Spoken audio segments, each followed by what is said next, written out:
দুপুর থেকে ভীষণ বৃষ্টি হওয়াতে মনটা ভীষণ খারাপ হয়ে গেল। বাইরে ঘুরতে যাওয়ার প্ল্যানটাও ক্যান্সেল করতে হলো বাধ্য হয়ে। মন ভালো করতে হুট করে একটা প্ল্যান করে বসলাম। 5ই আগস্ট সব কিছু বন্ধ, তাই সবাই বাসায়। এরকম ঠান্ডা আবহাওয়ায় সবাইকে চমকে দিতে গরম গরম হালিম তৈরি করে সামনে হাজির করতে পারলে ব্যাপারটা মোটেও মন্দ হবে না। যেই কথা সেই কাজ। বৃষ্টিতে ভিজে ভিজে হালিম তৈরির সব উপকরণ বাইরে থেকে কিনে আনলাম। ছোট করে কেটে রাখা গরুর মাংসগুলো অবশিষ্ট পেঁয়াজ বেরেস্তার মধ্যে দিয়ে দিচ্ছি। একটু নেড়েচেড়ে মিশিয়ে নিচ্ছি। এখন এক এক করে মাংসের মশলাগুলো দিয়ে দিব। 3 টেবিল চামচ আদা রসুন বাটা দিয়ে দিচ্ছি।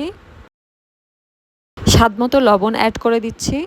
পরিমাণ মতো শুকনো মরিচের গুঁড়ো, হলুদের গুঁড়ো, ধনিয়া ও জিরার গুঁড়ো দিয়ে একটু নেড়েচেড়ে মিশিয়ে দিচ্ছি।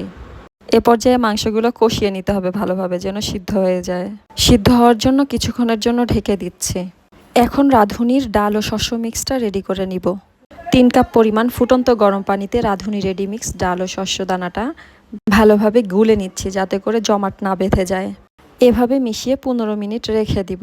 এতক্ষণে মাংসটা হয়তো সিদ্ধ হয়ে গিয়েছে, চলুন দেখে আসি। মাংসটা নেড়েচেড়ে এখন রাঁধুনি রেডি মিক্সের যে গুঁড়া মশলাটা আছে সেটা এখন দিয়ে দিব এর মধ্যে পুরাটা। এ পর্যায়ে ভালোভাবে নেড়েচেড়ে মিশিয়ে নিব। এখন ভিজিয়ে রাখা ডাল ও শস্য দানাটা দিয়ে দিব এর মধ্যে। ভালোভাবে নেড়েচেড়ে মিশিয়ে দিচ্ছি। নিচে যেন লেগে না যায় সেদিকে খেয়াল রাখতে হবে। এখন 4 কাপ পরিমাণ গরম পানি দিয়ে দিচ্ছি এর মধ্যে, নেড়েচেড়ে দিচ্ছি সুন্দর মতো। 2-3 মিনিটের জন্য ঢেকে দিচ্ছি। বেশিক্ষণ ঢেকে দেওয়া যাবে না, তাহলে নিচ দিয়ে লেগে যাবে।